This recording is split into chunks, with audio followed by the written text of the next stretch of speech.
पैसा बचाने के चक्कर में करता है, लेकिन आगे जाके हमारे बच्चे को झेलेंगे गर्मियां और जो पोल्यूशन है और कौन झेलेगा, कोई और थोड़ी झेलेगा, सही नहीं। हाँ सर, इसीलिए मैंने ये सब काम अभी तक किया नहीं, मतलब मैं जूलॉजी का स्टूडेंट हूँ सर, तो उस हिसाब से मैंने अभी तक नहीं किया सर। मेरे हिसाब से ये खराब लगता है, 2 काम, 1 किलोमीटर कम करना और 1 ही वे सर। नहीं एक्चुअली मेरे क्या होता है मैं आपको बताता हूँ, जो सही टेक्नीशियन है, जो अच्छा काम कर जानता है, अपने काम को सही तरीके से मेहनत के साथ में समझ के सीख के करना जानता है, उसको ये सब करने की जरूरत इसको पड़ती है जो अच्छा टेक्नीशियन नहीं समझा के लिए। तो मैं हमेशा बोलता हूँ स्किल्ड पर्सन को कभी भी ये सब नहीं करना पड़ता, अंडर स्किल्ड पर्सन को करना पड़ता है, क्योंकि वो गाड़ी की प्रॉब्लम सॉल्व नहीं कर पा रहा है तो वो शॉर्टकट ढूंढता है, चलो मीटर डाउन का काम कर लेता हूँ, तो कैसे आ जाए, समझे। वो डीपीएफ को क्लीन नहीं कर पा रहा है, यूरिया की प्रॉब्लम सॉल्व नहीं कर पा रहा है, सेंसर टेस्ट नहीं कर सकता, एक्टिवेटर टेस्ट नहीं करता, तो कस्टमर को बोलता है यार तेरी गाड़ी में बार-बार प्रॉब्लम आ रही है, इसको सॉल्व समझे कह रहे हो। तो ये भी आपको थोड़ा ध्यान देना पड़ता है। इंजाम भाई थैंक यू सो मच, आपका बहुत-बहुत थैंक यू सर, इंपॉर्टेंट ये शेयर किए। सब लोगों को मैं आप लोगों को आप सबकी तरफ से थैंक यू बोलता हूँ, मुझे बहुत इंपॉर्टेंट होता है और ये हर महीने हम लोग करते हैं, तो आप लोग प्लीज ज्वाइन कीजिए, ठीक है। फ्री क्लास होती है, अब ईसीएम की भी एक क्लास चलेगी, आई थिंक 20 तारीख को चलेगी, तो वो टाइम ज्वाइन कीजिएगा, इंपॉर्टेंट चीजें होती है यहाँ पे, तो टाइम पास नहीं करते किसी का, ठीक है इंजाम भाई। ठीक है थैंक यू सर। जी वेलकम जी। आजाद आजाद भाई बोलिए आपका क्वेश्चन बोलिए बोलिए, आवाज आ रही है आपको मेरी? गाड़ी है जी बोलिए। तो मेरे पे गाड़ी आई थी, एक नहीं 2 गाड़ी आई थी, जीतो थी वो।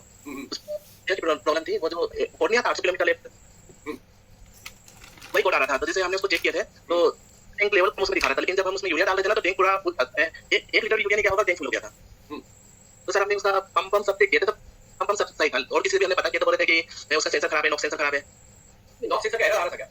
नहीं एरर नहीं आ रहा था, बस यही लेवल 1 लेवल 2 और उसका आ रहा था बस 800 किलोमीटर। टाटा की गाड़ियों में क्या होता है, टाटा की गाड़ी में अगर आपका 3rd वार्निंग आ जाती है, 4th वार्निंग आ जाती है ना, तो उसके बाद में आपका जो लेवल सेंसर होता है ना, उसका क्वालिटी सेंसर, उसको चेंज करना, ठीक है, क्योंकि वो सिस्टम की प्रॉब्लम है, मतलब उसमें कोई हमारी गलती नहीं है या कस्टमर की गलती नहीं है, वो प्रॉब्लम सिस्टम की है, ठीक है। तो टाटा की गाड़ियों में बहुत होता है, बाकी महिंद्रा में ये प्रॉब्लम नहीं आती। अगर आपका लेवल वाला प्रॉब्लम है तो आप रीसेट कर सकते हो, या सिंपल रीसेट करने के लिए लॉगिन लेना पड़ता है आपको, जो अभी बाकी के स्कैनर में जनरली नहीं होता है, लेकिन आपका आईस्मार्ट या दरोगा है, आपके पास में ट्रैक भी है, तो लॉगिन लेके आप कर सकते हो, उसमें कोई दिक्कत नहीं है। उसी से हमने ये रीसेट किए थे, तभी डिस्प्ले पे आता है ना कि 213 किलोमीटर 250 किलोमीटर जाके गाड़ी बंद हो जाएगी, तो डिस्प्ले पे और फॉल्ट क्या बनना था, वो तो 800 किलोमीटर वाला और लेवल 2 का करना था, लेवल का ना। अच्छा इंड्यूसमेंट लेवल 2 ओके 800 किलोमीटर वाला। नहीं आपका लेवल सेंसर को मैं उसका देता हूं आपको, एक शॉप एक आप लोगों को टिप देता हूं, चलो आपने सवाल किया ना, टिप देता हूं। नेक्स्ट टाइम क्या करना मैं आपको सिंपल समझाता हूं, ठीक। अभी आप ऐसे में मतलब लास्ट वार्निंग आने के बाद अगर यूरिया भरवा रहे हो ना, कस्टमर आपके पास ब्रेकडाउन पे आ गया, आप गए, उस टाइम पे क्या करना, उसमें जो लेवल सेंसर होता है ना, उसका सॉकेट निकाल देना, फिर यूरिया भरना, ठीक है।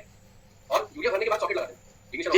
उसमें सॉरी सर मैंने गलत बोल दिया, लेवल का नहीं आ रहा था, एससीआर इंड्यूसमेंट स्टार्ट 1 2 और SCR inducement level 2 active 800 kilometre left, ये 3 कोड आ रहे थे। वो बेसिकली क्या हुआ है, यूरिया भराने के बाद में भी है ना, जो लेवल सेंसर है ना, उसने लेवल ईसीएम को बताया नहीं, तो वो क्या होता है, वो प्रॉब्लम सेंसर की है, इसलिए मैंने आपको एक तरीका बताया। अगर नेक्स्ट टाइम पे ऐसा होता है तो क्या करना, सेंसर का सॉकेट निकाल के यूरिया भरना, ठीक है। और फिर जब यूरिया भर दो पूरा पूरा ऊपर तक भरोगे, कम से कम 10-12 लीटर भरो, उसके बाद में सेंसर का ये लगाना, तो क्या होता है, जब आप सेंसर का सॉकेट निकाल दोगे, फिर जब आप लगाओगे ना तुरंत एक्टिव होता है, और एक्टिव होकर देखिएगा लेवल है, वो ईसीएम को बता देगा लेवल आ गया, आप समझ गए नहीं हो, ये आपको हेल्प करेगा। नेक्स्ट टाइम आप ट्राई करके देखिएगा।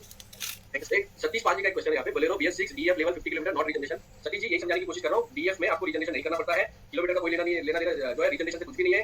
DF में रीसेट होता है, रीजनरेशन DPF में होता है, ठीक है। तो आई एम वेरी सॉरी, मगर आपका जो क्वेश्चन है ना वो रीसेट वाला होना चाहिए। बोलेरो BS6 अभी मैंने बताया, रीसेट करने के लिए आप ये काम कर सकते हो, सिंपली अगर जब आप यूरिया भर रहे हो उस टाइम पे लेवल सेंसर को डिस्कनेक्ट करके रखो, यूरिया भर दो, यूरिया भरने के बाद में लेवल सेंसर को कनेक्ट कर दो, उसके बाद स्कैनर के अंदर जाके रीसेट करना है। रीजनरेशन DPF का होता है, DF का रीसेट होता है, ठीक है। इसके बाद क्या है, Raza Nizami auto cash Supro BS6 idle में नहीं रुकती, स्टार्ट होकर बंद होती है, स्टार्ट में नॉकिंग है सुप्रो BS6। तो रजा भाई ये मामले में देखो क्या है, थोड़ा सा बहुत सारी प्रॉब्लम हो सकती है। हम लोग कैसे काम करते हैं कि अगर इलेक्ट्रॉनिक प्रॉब्लम है तो ये फॉल्ट अगर आ रहा है तो वो बता दीजिए, या थोड़े सिम्टम और डिटेल में समझाने पड़ते हैं। तो क्या ये सब चीजों के लिए हफ्ते में मैं लाइव आता हूं ट्रेनिंग के सेशन में, तो वो टाइम पे आप अगर पूछना चाहे तो पूछ सकते हैं, क्योंकि ये शायद थोड़ा सा और डिटेल चाहिए होती है समझने के लिए। इसके बाद में अमित सूरी ने sir if DPF regeneration successful but LNT DSOX is failing then what could be the reason. Okay तो अगर आपका DPF रीजनरेशन सक्सेसफुल हो रहा है लेकिन आपका LNT और DSOX जो है वो फेल हो रहा है, तो उसका रीजन जो है ना वो आपका इंड्यूसमेंट होता है, सॉरी इंड्यूसमेंट नहीं, जो आपका एग्जॉस्ट के साइड से जो आपके टेम्परेचर सेंसर और जो आपका LNT के लिए जो इंड्यूसमेंट होता है ना, वहां पे प्रॉब्लम होती है अगर वो फेल हो रहा है तो, ठीक है। फिर LNT तो आपका जो सिस्टम है वो बहुत बेसिक सिस्टम होता है, उसमें भी एक रीजनरेशन वाला सिस्टम होता है, यानी प्रोसेस होती है जो उसके अंदर काम करती है। मेजॉरिटी जो प्रॉब्लम होगी आपकी, या तो आपका LNT का फिल्टर भरा हुआ होगा वो रीजनरेट नहीं हो रहा होगा, या फिर आपका जो DSOX का जो इंड्यूसमेंट होता है उसके अंदर प्रॉब्लम होगी, ठीक है। इसके बाद आपका शेख का है स्विच बंद में सॉकेट निकाले है या ऑफलाइन में, स्विच ऑन में सॉकेट निकालिए, सॉरी स्विच ऑफ में सॉकेट निकालिए और लगाते वक्त स्विच ऑन रखिए, ठीक है। एक चीज मैं बताता हूं आपको, अगर आप किसी भी सेंसर का एक्चुएटर का सॉकेट स्विच ऑन करके सॉरी इग्निशन ऑफ करके निकालोगे और फिर इग्निशन ऑन कर दोगे तो फॉल्ट कोड नहीं बनता है, ठीक है। तो उसी केस में अगर आप वापस लगा दोगे तो फॉल्ट कोड कोई भी नहीं बनेगा, ओके यस। इसके बाद है सतपाल सिंह जी, सवाल पूछिए आपका।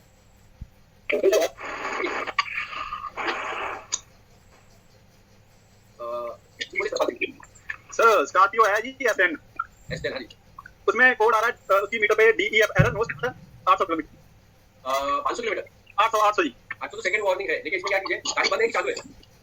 गाड़ी तो चालू है जी। हाँ तो एक काम कीजिए, मैं आपको बताता हूँ, यूरिया पहले भर लीजिए। हाँ जी यूरिया तो नहीं, यूरिया भरवा दिया ना आपने? हाँ जी प्रॉब्लम सॉल्व हो जाएगी, कोई बड़ी दिक्कत नहीं। सेकंड वार्निंग का कोई प्रॉब्लम नहीं किया था, मैंने किया था किया आपने?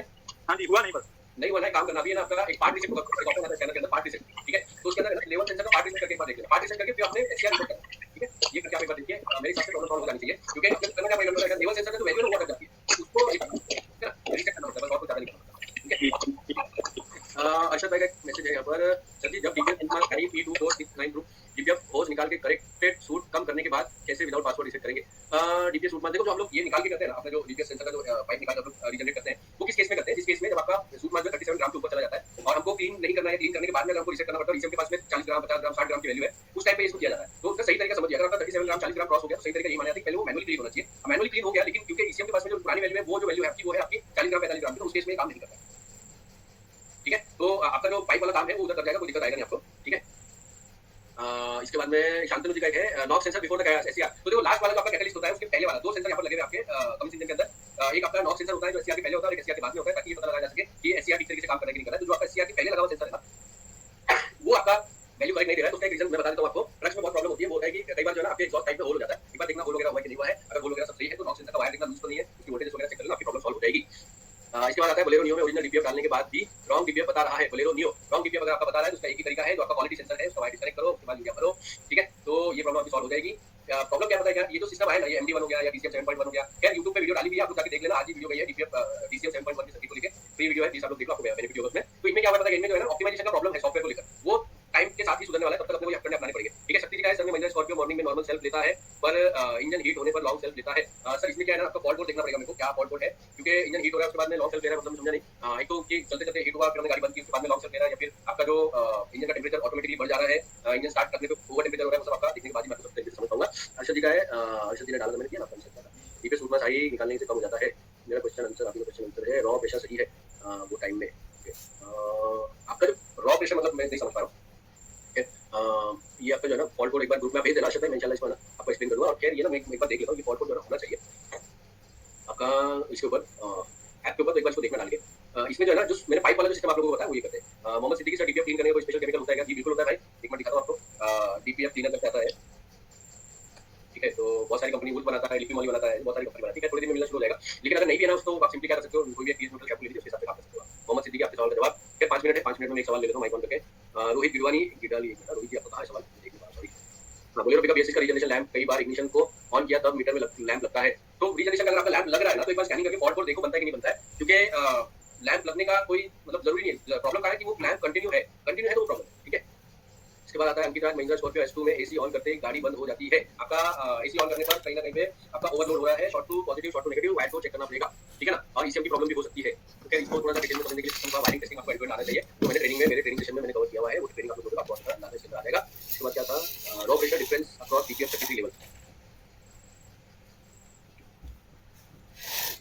Raw pressure difference across DPF 33 level नहीं, मैं नहीं समझ पा रहा हूँ अर्षद भाई, या तो आप माइक ऑन करो, क्योंकि एक्जैक्टली मैं नहीं समझ पा रहा हूँ आप क्या कहना चाहते हो। क्योंकि रॉ प्रेशर का जो है आप अगर कंपनी के डेटा से अगर आप मुझे रॉ प्रेशर के बारे में बोलो, रॉ प्रेशर जो आप बोल रहे हो ना, अगर आप गरुड़ा या आइसमार्ट में अगर आप देख रहे हो रॉ प्रेशर, तो बेसिकली एक्चुअल प्रेशर होता है। ठीक है, और उसको करंट प्रेशर के साथ में कंपेयर किया जाता है। Excellent session, thank you so much, thank you so much. तो खैर अगर आप लोगों को आज का सेशन अच्छा लगा है, आप लोगों को लगता है कि आपकी वैल्यू आप लोगों को ट्रेनिंग के जरिए मिली है, ऐसी ही बहुत सारे सेशन मैंने ट्रेनिंग के अंदर कवर किए हुए हैं। अगर आप लोगों को आप अपने आप को अपग्रेड करना चाहते हो, मिस्टर डैन आपने लिखा है सर मुझे डीपीएफ मैनुअली क्लीन करना और सॉफ्टवेयर रीसेट करना सीखना है, कैसे सीख सकता हूं? तो खैर इसको लेकर ट्रेनिंग हमने पूरी बनाई हुई है, हमारे ऐप पे ट्रेनिंग अवेलेबल है, automotive electronic repair metal diagnosis, वहां पे आप लोग ये ट्रेनिंग ले सकते हैं। खैर अभी मैं क्वेश्चन जो है ना नहीं मतलब माइक ऑन नहीं कर पाऊंगा, मैं कल चैट में देखता हूं। अगर आप लोगों को आज की ट्रेनिंग अच्छी लगी हमारी, आप लोग इतनी देर तक रुके हुए हैं, मैं आप लोगों को धन्यवाद करना चाहता हूं। ऐसी ट्रेनिंग हम लोग अपने ऐप पर चलाते हैं। आपके फ्रेंड्स हो गए, जो भी आपके टेक्नीशियन दोस्त हैं, उन लोगों को आप लोग बोलिए कि ऐप डाउनलोड करें। हमारी जो सर्विसेज हैं, आपकी वायरिंग डायग्राम हो गया, किसी ट्रबल शूट वगैरह होगा, इसमें जाके आप लोग सर्विसेज ले सकते हैं। साथ साथ ट्रेनिंग बहुत इंपॉर्टेंट है, रेगुलरली टेक्नोलॉजी चेंज हो रही है, नई नई टेक्नोलॉजी डेली आ रही है, हमें भी सीखना पड़ता है, वही चीज हम आपको भी सिखाते हैं। ठीक है, कोशिश हमारी ये होती है कि हम एकदम अप टू डेट टेक्नोलॉजी आप तक लेके आते रहे। हमारे सेशन में हमने ऐसे ऐसे टॉपिक कवर किए हुए हैं जो इस वक्त इंडिया में कोई भी ट्रेनिंग सेंटर कवर नहीं करता है।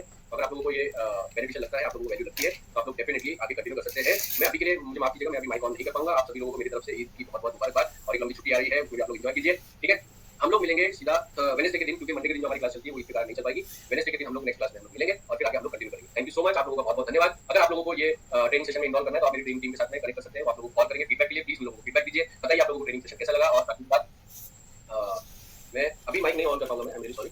तो आप लोग मुझको फीडबैक दीजिए। हमारे ऐप को आप लोग अगर चाहें तो हमारे ऐप को प्ले स्टोर पे जाके आप लोग रिव्यू कर सकते हैं कि आपको वैल्यू अगर मिली है। देखिए, अगर हमने आपके टेक्निकल जर्नी में अगर 5% कभी ऐड ऑन किया है, आपको लगता है कि हमने कुछ इंप्रूवमेंट की है, मैं आई एम रियली सॉरी, मैं आप लोगों को माफ मांगना चाहूंगा। मैं माइक ऑन नहीं करूंगा, टाइम हो गया है।